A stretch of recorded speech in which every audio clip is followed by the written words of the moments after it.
Hello guys. Hello guys, magandang umaga po sa inyo lahat.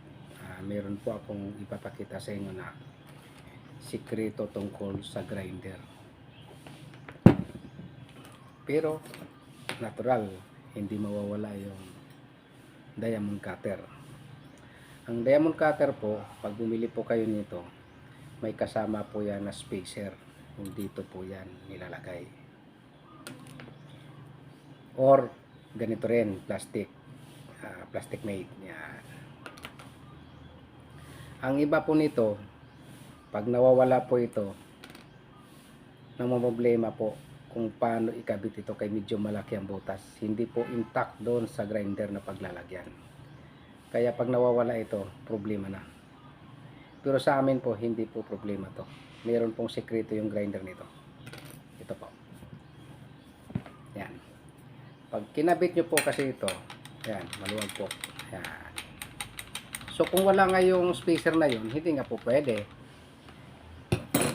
Pero may sikreto po yan. Ito po yan.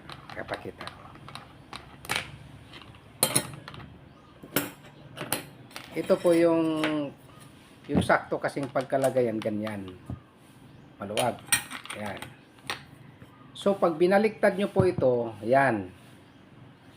Yun po yung sikreto niya. Yan. Intact po yan. Pag nilagay nyo rito. Yan. Oh. Diba? Babaliktarin nyo lang po ito. Saka nyo ikabit ito ulit.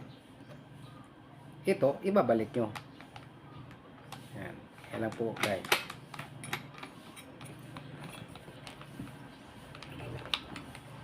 Oh, diba? Oh.